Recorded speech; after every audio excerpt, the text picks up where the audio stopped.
নাতি নাতনিরা এই চিংড়ি মাছ দিয়ে কালো বেগুনের রেসিপি। প্রথমে চিংড়ি মাছগুলান কাটিয়ে কুটিয়ে পরিষ্কার করে ধুই নিয়ে আসি। বেগুন গালার মধ্যে দিয়ে ফালা ফালা করে কাটিয়ে নিই, পরিষ্কার করে ধুই নিই। ছিলে কালো সর্ষে পোস্ত দিয়ে ভালো করে বাটি তুলে নিই। বেগুনের গায়ে বেশ করে নুন হলুদ মাখিয়ে নিই। কড়াইতে তেল দিয়ে তেলটা গরম করে নিই।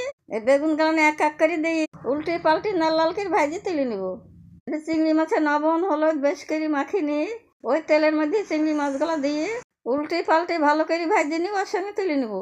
ওই তেলে শুকনি লঙ্কা কালো জিরে ফোড়ন পেঁয়াজ কুচি দিয়ে ভালো করে ভাজি, কাঁচা লঙ্কা চিরা বাটা মশলা হলুদ গুঁড়ো লঙ্কা গুঁড়ো জিরের গুঁড়ো দিয়ে ভালো করে কষি নিয়ে টমেটো কুচি স্বাদ মতো লবণ দিয়ে ভালো করে একটু নাড়িয়ে চাড়িয়ে জল দিয়ে দেবো। এবার জলটা ফুটে নিয়ে ভাজা মাছ বেগুনগুলা দিয়ে দেবো। এবার ভালো করে নাড়িয়ে চাড়িয়ে ফুটে নামিয়ে নেবো। আমার বেগুন চিংড়ি হয়ে গিয়েছে। এবার আমি গরম গরম ভাতের সঙ্গে টেস্ট করবো। বাহ বাহ, খাইতে খুব মজা হয়েছে। টাটা।